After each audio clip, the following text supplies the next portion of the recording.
सूरज अभी पूरी तरह तुलू भी नहीं हुआ था कि जंगल में एक हंगामा मच गया। नीले पानी की झील के सामने जंगल के सारे जानवर जमा थे। सभी तेज तेज बोलने की कोशिश कर रहे थे। सुबह सवेरे ही जंगल में खिलाफे मामूल हंगामा मच गया था। बी चिड़िया नीले पानी की झील के सामने बरगद के दरख्त पर अपने 2 नन्हे मुन्ने बच्चों के साथ एक घोंसले में रहती थी। बरगद का दरख्त बहुत घना था और उसमें कई दूसरे परिंदों के घोंसले भी थे। चिड़िया मामूल के मुताबिक सुबह सवेरे ही अपने नन्हे मुन्ने बच्चों के लिए खुराक की तलाश में निकल जाती थी। चिड़िया के जाते ही उसके बच्चे बेदार हो जाते और उस वक्त तक शोर मचाते रहते जब तक बी चिड़िया जंगल से कोई दाना दुनका लाकर उनके मुंह में न डाल देती। बच्चों के जागने से पहले ही खुराक की तलाश में निकल जाया करती थी। आज चिड़िया खुराक लेकर जब वापस लौटी तो नीले पानी की झील के सामने एक हंगामा मचा हुआ था। जिस दरख्त पर चिड़िया का घोंसला था उसी दरख्त के खोखले तने में बतख अपने बच्चों के साथ रहा करती थी। आज बतख सख्त गुस्से में थी। उसने जैसे ही बी चिड़िया को देखा तो लगी शोर मचाने। बी चिड़िया, तुम्हारे बच्चों ने तो जंगल का सारा सुकून ही गारत कर दिया है। सुबह होते ही शोर मचा मचाकर मेरे बच्चों को नींद से बेदार कर देते हैं। जंगल के सारे जानवर और परिंदे ही तुम्हारे बच्चों के शोर गुल से परेशान हैं। बी चिड़िया ने हैरत से मजमा की तरफ देखा तो वहां जमा कई जानवर और परिंदे भी बतख की हाँ में हाँ मिलाने लगे। बी चिड़िया इस अचानक हमले के लिए तैयार न थी। वो बतख के तीवर देखकर हक्का बक्का रह गई। उसका ख्याल था कि जंगल में शोर गुल की असल वजह तो बतख के बच्चे हैं, जो सुबह सवेरे ही पुक पुक करके इतना शोर मचाते हैं कि जंगल का हर जानवर बेदार हो जाता है। उसने सोचा, ये तो उल्टा चोर कोतवाल को डांटे वाली बात हुई। शोर बतख के बच्चे मचाते हैं और इल्जाम मेरे बच्चों पर लगाया जा रहा है। बी बतख, हक बात कहना सीखो। शोर तो तुम्हारे बच्चे मचाते हैं, मेरे नन्हे मुन्नों की तो आवाज़ है ही कितनी।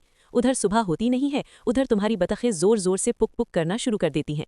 फिर क्या था, जंगल में एक हंगामा मच गया। न चिड़िया बतख की बात मानने को तैयार थी और न ही बतख चिड़िया की। दोनों चीख चीख कर एक दूसरे को मौरदे इल्जाम ठहरा रही थीं। उन दोनों के बच्चे उनसे भी बढ़कर शोर मचा रहे थे, जैसे उन्हें कोई खेल तमाशा मिल गया हो। पूरे जंगल में एक हड़बोंग सी मच गई थी। इस शोर शराबे में भालू मियाँ की आंख भी खुल गई, जिनका ठिकाना कुछ फासले पर पहाड़ के एक गार में था। वो आंखें मलते हुए बाहर निकले तो सामने का मंजर देखकर हक्का बक्का ही रह गए। वहां जंगल के सारे जानवर और परिंदे जमा थे और आपस में चीख चीख कर बातें कर रहे थे। भालू मियाँ पूरी रात शहद की तलाश में रहते और सुबह होने से पहले ही सारा शहद चट करके लंबी तान कर सो जाते थे। वो देर तक सोते रहते। शोर शराबे के सबब उन्हें वक्त से पहले बेदार होना पड़ा तो वो गुस्से से भड़क उठे। उन्होंने जानवरों को खामोश करने के लिए तेज धाड़ मारी तो सारे जानवर और परिंदे सहम कर रह गए। तुम सबने क्या हंगामा मचा रखा है? हर कोई चीख रहा है। क्या जंगल पर किसी ने हमला कर दिया है? भालू मियाँ अभी तक सूरत हाल के बारे में उलझन का शिकार थे। एक शुतुरमुर्ग ने बताया, भालू मियाँ, जंगल के सारे जानवर कई दिनों से परेशान हैं। यहाँ सुबह सवेरे ही शोरगुल मच जाता है, जिससे सबकी नींदें हराम हो जाती हैं। बी बतख का कहना है कि चिड़िया के बच्चे सुबह सवेरे शोर मचाते हैं, जबकि चिड़िया का कहना है कि बतख के बच्चे पख पख करके उनके बच्चों को नींद से जगा देते हैं। शुतुरमुर्ग की बात सुनकर भालू मियाँ अपना सर खुजाने लगे। फिर उनके जहन में एक हल आ ही गया।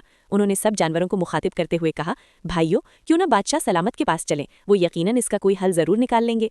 भालू मियाँ की तजवीज़ सारे जानवरों और परिंदों को पसंद आई और वो बादशाह शेर की तरफ रवाना हो गए। जब ये जानवर शेर की कुछार तक पहुंचे तो वहां सन्नाटा छाया हुआ था और दूर से ही शेर के खर्राटों की आवाज़ हमें सुनाई दे रही थी। वो खुद देर तक सोते रहने का आदी था। सारे जानवर शेर की कुछार के बाहर ही रुक गए और किसी ने अंदर दाखिल होने की हिम्मत नहीं की।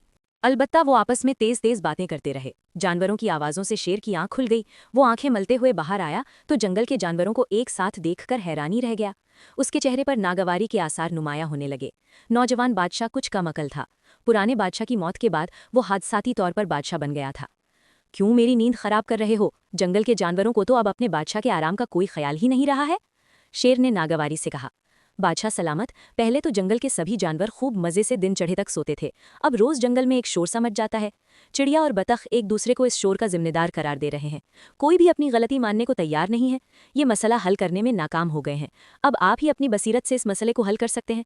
भालू मियाँ ने शेर के सामने जंगल के तमाम जानवरों की तर्जुमानी की। उसकी समझ में कुछ नहीं आ रहा था कि इस मसले का हल कैसे निकाला जाए। अचानक उसकी नज़र लोमड़ी पर पड़ी तो उसकी आंखें खुशी से चमक उठीं। बूढ़ी लोमड़ी नए बादशाह की नज़रों से बचने के लिए पहले ही एक दरख्त की ओट में खड़ी थी। उसे हर वक्त शेर की जानिब से किसी नई बेवकूफ़ी का खदशा ही लगा रहता था। शेर ने लोमड़ी को मुखातिब करते हुए कहा, आप इस जंगल में सबसे उम्र रसीदा और ज़हीन हैं। मेरे वालिद जब किसी मुश्किल में होते तो आपसे ही मदद लिया करते थे। इस मसले का हल भी आपको ही निकालना है। फिर अचानक संजीदा हो गया और लोमड़ी की तरफ देखते हुए कहने लगा, बी लोमड़ी, एक बात याद रखना, तुम्हारे पास सिर्फ कल तक का वक्त है। अगर कल सुबह तक इस मसले का हल निकालने में नाकाम रही तो फिर अपने भयानक अंजाम के लिए तैयार रहना। मैं नहीं चाहता मेरे जंगल के जानवरों की नींद हर रोज कोई खराब करता फिरे। मजमा बादशाह जिंदाबाद के नारे बुलंद करने लगा। लोमड़ी घास फूस के बड़े मैदान के साथ घने दरख्तों और सूखी झाड़ियों के एक झुंड में रहती थी। वो देर तक सोचती रही कि जंगल के जानवरों की नींद खराब करने का जिम्मेदार किसे करार दिया जाए। झगड़े की असल वजह तो चिड़िया और बतख है, मगर बेवकूफ़ बादशाह की वजह से सज़ा उसे भुगतना पड़ेगी। उसे अपनी जान बचाना है तो किसी न किसी को तो मुजरिम करार देना ही पड़ेगा, मगर मुश्किल ये थी कि किसको मुजरिम करार दिया जाए। लोमड़ी को अपना भयानक अंजाम करीब दिखाई दे रहा था। सोचते सोचते उसे शेर की बेवकूफ़ी पर रह रहकर गुस्सा भी आ रहा था, मगर वो अब कर भी क्या सकती थी। वो इन्हीं सोचों में गुम थी कि एक चूहा अचानक उसके घर में घुस आया। उसने रात के इस पहर लोमड़ी को जागते देखा तो हैरान होकर बोला, क्या हुआ बी लोमड़ी, अभी तक जाग रही हो? क्या करूं भाई चूहे, जंगल में रोज सुबह सवेरे शोरो गुल से जानवरों की नींदें खराब हो रही हैं। बादशाह सलामत ने सुबह तक इसका जिम्मेदार तलाश करने का हुक्म दिया है। अगर मैं ऐसा ना कर सकी तो वो मेरी जान ले लेंगे। अब तुम ही बताओ, झगड़ा किसी और का है तो सजा मुझे क्यों मिले? लोमड़ी के लहजे में उदासी थी। दूसरे दिन जंगल के सारे जानवर शेर की कुछार के सामने जमा थे। शेर आज खिलाफे मामूल सुबह सवेरे अपने तख्त पर आकर बैठ गया था। सारे जानवर ही पुरजोश थे कि आज उनका असल मुजरिम सामने आ जाएगा। कल तक एक दूसरे से खूब लड़ने वाली चिड़िया और बतख भी साथ साथ यूं खड़ी थीं जैसे उनका कभी कोई झगड़ा हुआ ही ना हो। भालू मियाँ बार बार सर खुजा रहे थे, अलबत्ता बी लोमड़ी एक तरफ गुमसुम खड़ी थी।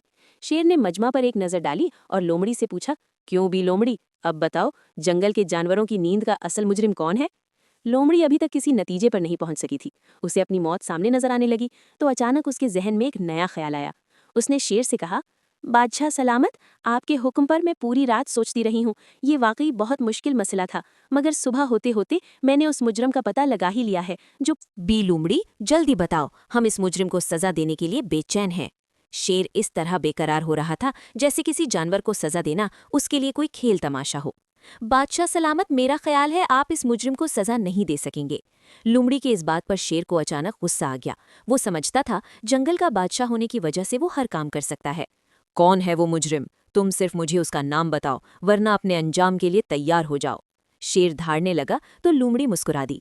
बादशाह सलामत, जंगल के जानवरों का असल मुजरिम तो सूरज है। सुबह सवेरे जब सूरज की किरणें पड़ती हैं तो बरगद के ऊंचे दरख्त पर चिड़िया के बच्चों समेत तमाम ही परिंदे नींद से बेदार हो जाते हैं। गर्मियों के मौसम में धूप की शिद्दत में देर तक सोना मुश्किल हो जाता है, इसलिए अक्सर जानवर सूरज तुलू होते ही उठ जाते हैं। लोमड़ी ने असल बात बताई तो ज़राफ़ा अचानक बोल पड़ा, बी लोमड़ी दुरुस्त कहती हैं, ये सब किया धरा इसी सूरज का है।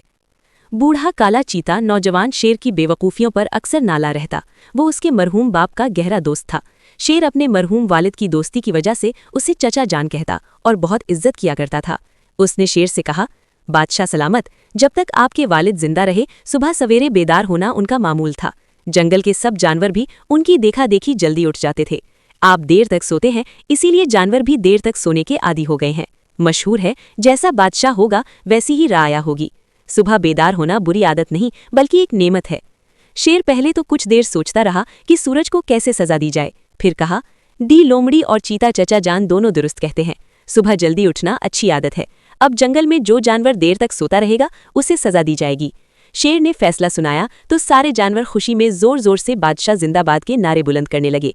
इस दौरान लोमड़ी चुपके से दुम दबाकर वहां से भाग निकली।